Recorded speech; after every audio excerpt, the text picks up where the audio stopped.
how you will absolutely and positively have the certainty of creating something wonderful for yourself. But I have to be very clear. I cannot do it for you. I'm here to help do it with you. I'm here to help encourage you. I'm here to help mentor you through these sessions. I'm here to give you understanding and then give you very deep graphic illustrations so you can see the power of the words as they have performed for companies and get excited. I'm here to open up levels of understanding and and business mastery that no one else has ever shared with you. But it is ultimately up to you. So let's keep talking about marketing. But remember, I'm going to give you 8 or 9 powerful drivers, and then I'm going to move you to a whole different set of drivers. But all of these, if you don't understand them before you start, you will underperform the potential of your business and of your life and of your income and of your ability to control that life. So in marketing, first thing is understanding the 3 ways to grow a business. Next thing is building yourself multiple pillars of access or approach. The next thing is understanding what marketing really is. Marketing is it's not some mystical art. It's scientifically very easy to understand. The purpose of marketing, in whatever form it takes, online, offline, advertising, website, is to, first of all, educate and illuminate, meaning instruct, but also make aware a preferred target market that has the highest probability of being a buyer, to understand 3 things. One, that they have a problem or they are pursuing an opportunity, and you have to get them clear on what it is. And we'll have a session on creating copy, but I'm not going to do it today. I'm just introducing you to the basics. Number 2, you have to have them see the advantage of either solving the problem or accomplishing the opportunity. Number 3, you have to have them see that you understand them and their problem or their opportunity better than anyone else, because you learn to express it better than anyone else. And we'll teach you how to do that when we do our session on preeminence. And then you have to get them motivated to want to seek that solution or that achievement. Solution is solving the problem, or achievement is gaining the opportunity immediately and only from you. That's what marketing's all about. It's not about being graphically impressive. It's not about complex words. It's about gaining the trust of your market. It's about showing your market that the benefit, the advantage, the monumental improved outcome that they can expect from doing business with you or letting you take over for them the solution of their problem or the achievement of their goal. It's being able to speak to them in language that no one else has and show them that you understand their objective better than they do by using language patterns that they don't even use themselves. And I'm going to teach you how to do this. Today is not the day. Today is the day you discover the power that has always existed. For example, if you never knew you could plug into electricity to drive all kinds of things, or you never knew you could plug into gasoline to drive engines, or you never knew you could get solar, and all of a sudden I'm teaching you, you have solar, you have electricity, you have fuel-based, you got all these options. all of a sudden you are in control of your world, and I got to continue. So a little bit more on marketing. So marketing is also being seen by your target audience as the only meaningful, viable, and most trusted source they could turn to. It's about giving them advice, not just information. And we're going to get deep in this in copywriting. We're going to do copywriting and preeminence together as a module. But it's about having them see you as a source that they can absolutely trust. Now, why is that important? Always remember what I'm about to say, because this is equally as true of you as it is of your market, and it's true of every human being. That's why you chose this program, and why you're trusting me. Human beings are constantly, silently begging to be led. They want someone to lead them to answers, to lead them to solutions, to lead them to ways to realize opportunities, but they only trust people who they feel have their best interests at heart. This is at the very bedrock, the very foundation of the psychology of the human being, and it's true in Japan, it's true in Singapore, it's true in Los Angeles, New York, London. It's a human distinction. So back to marketing. One of the ways you do that, and we're not going to get deep today, but it is understanding what's called risk reversal. In any interaction between any two individuals or entities, there is always risk. And there usually are two kinds of risk. There is tangible risk. You spend money and you don't get the outcome you want.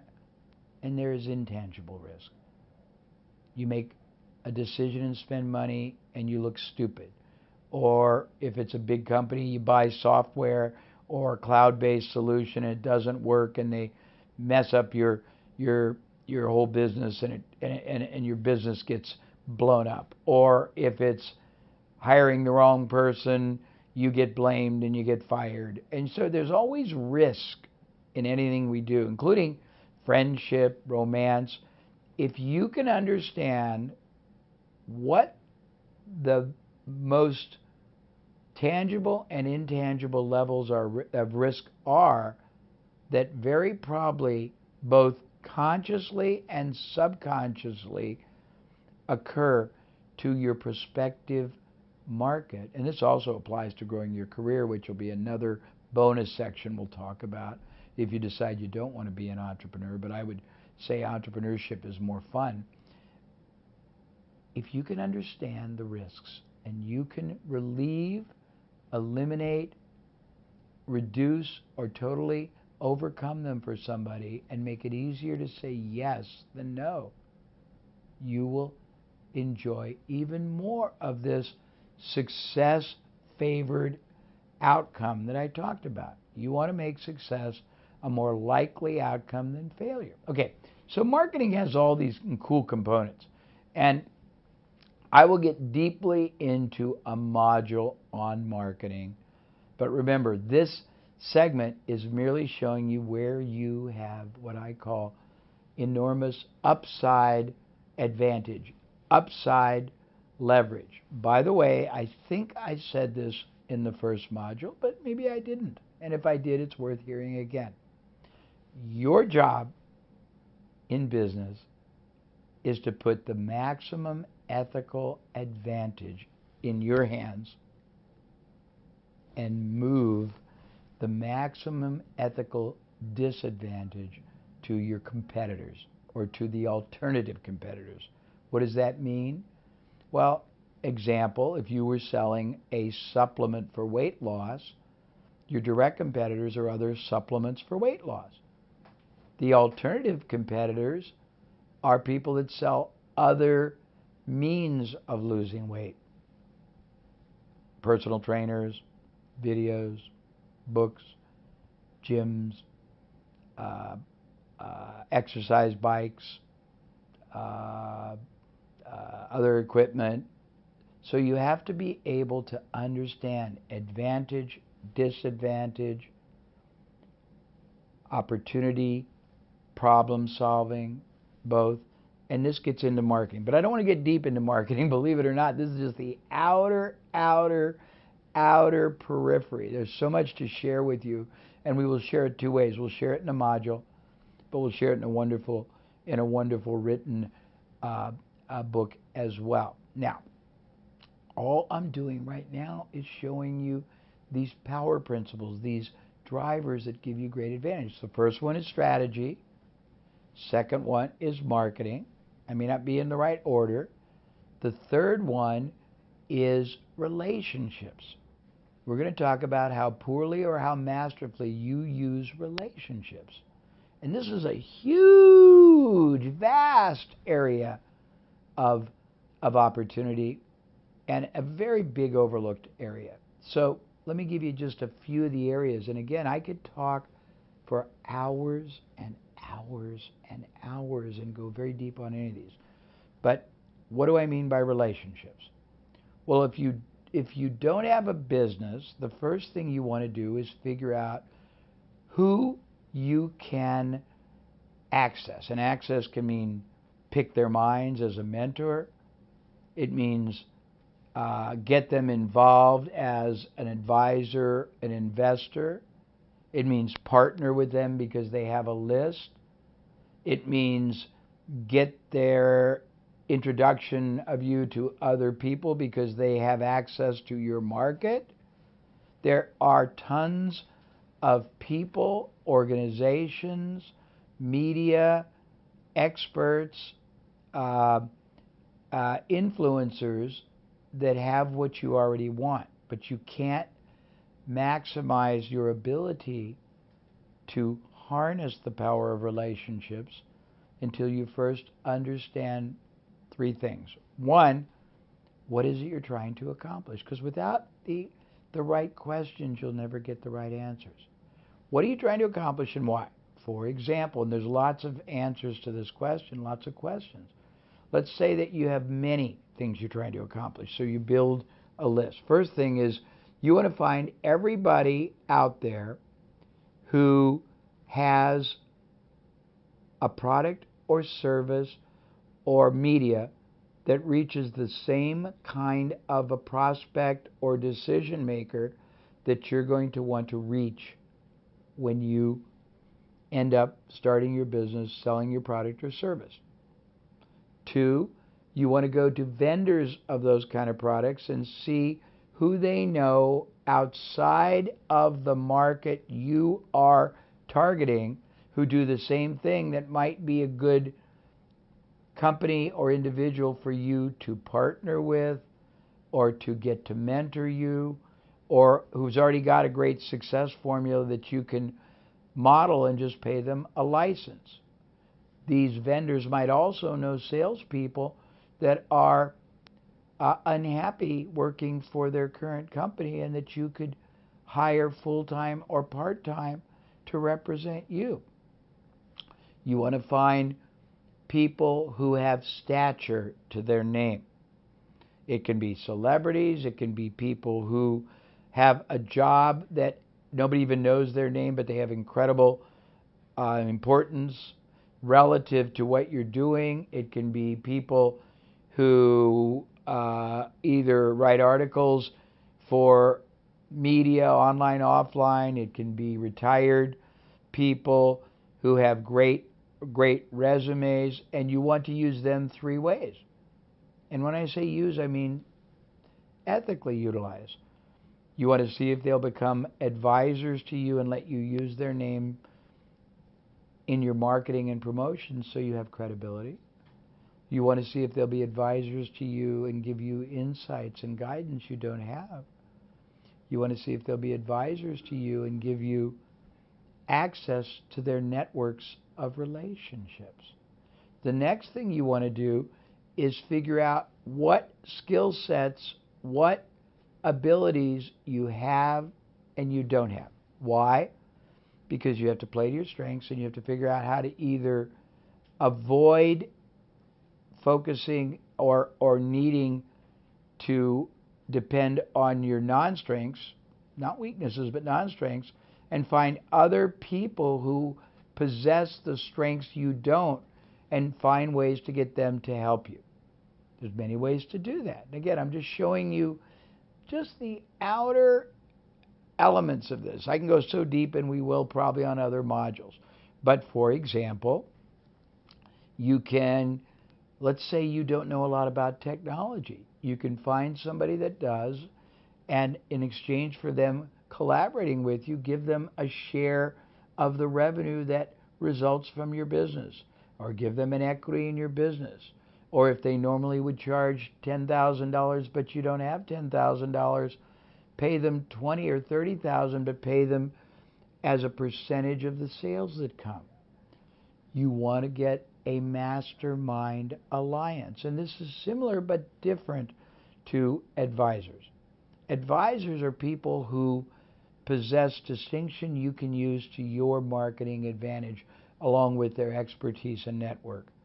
Mastermind alliance is the process of going into your community or going into your country or going anywhere in the world and approaching various people who are far more successful in a very broad and diverse number of fields, industries, commercial, political, sports, and asking them to become part of your mastermind alliance and getting them once a month or once a quarter to spend time together. And if it's local, you can do it in person.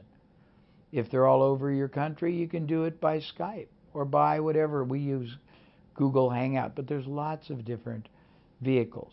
Or if it's all over the world, you can do it by Skype or by conference call or any other device. But you want to tell them what you're doing. You want to tell them how you're doing it. You want to tell them the goals of what you got for your business, and you want them to give you ideas. Ideas about how to do it better, how to do it faster, how to do it safer, how to do it with more effectiveness, because these people have been where you are trying to go. And you want to do all this before you even get started. Why? Because by taking advantage of all these drivers, of all these power principles, of all these catapult or springboards that will propel and hurdle your success probability higher, everything you do will perform better. Everything you do will be less unsuccessful, and that's your goal. Remember, maximum advantage in your hands, maximum disadvantage in other people's hands. So in terms of relationships, you also want to decide what are your strongest skills. Why do you want to know that? Because you might have within the skill set many different business advantages. Let me give you an example. Let's say your skill set is making and solidifying great relationships, whether you're a salesperson or a networker. Well, you have a lot of choices once you identify that skill. Choice one is to do something as your business that's based on making relationships or selling. Choice two is taking that skill set to another business that doesn't possess it and working out an arrangement where you do that for them, but you don't just get paid a salary or a commission. If you do it successfully enough, you earn ownership in the business. You earn equity. Another approach is to take what you do and find other people that do what you don't do and bring them together for a business. But you can't do any of this until you identify skills and non-skills. Let me continue on relationships because it's really amazing. If you start a business, or you can go to anybody's business, if you analyze three things: where they get their buyers, how many different me see if I can use the simple terminology. How many different buying cycles there are within their buyer base, and I'll explain this in a minute. And finally, concentrations of types of buyers that that company doesn't know about. You can help them specialize. Let me give you an example. Most businesses don't have a clue of the following. They don't know what kind of buyers are the most valuable. They don't know what sources of buyers are the most valuable. They don't track what kind of buyers buy the most often or buy the most things, what buyers are the most profitable. And why is this important? Because all buyers are not equal and do not deserve the same amount of attention or investment.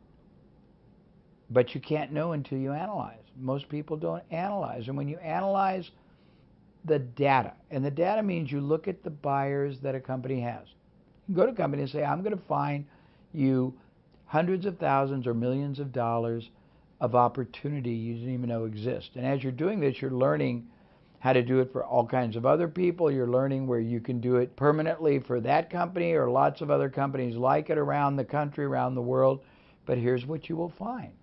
You will find that certain types of ads or certain types of marketing or certain sources of marketing produce either a higher or a lower quality of buyer.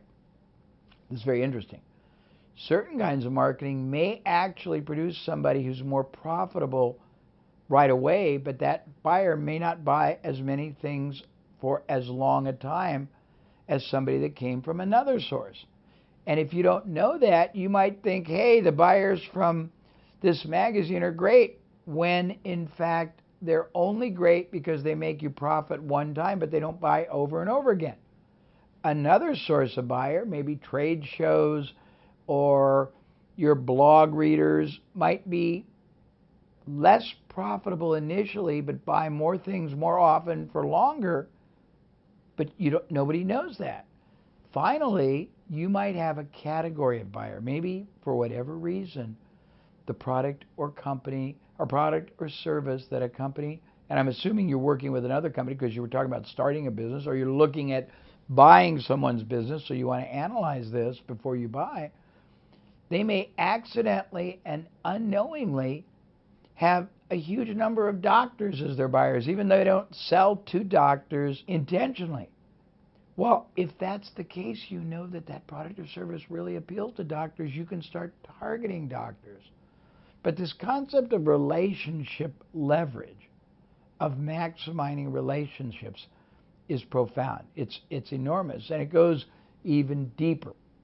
You can go to anyone and everyone you know and ask them who they know, and then you fill in the blank because it depends on what you're doing. If you're going to start a business from scratch, who they know who would be a good prospective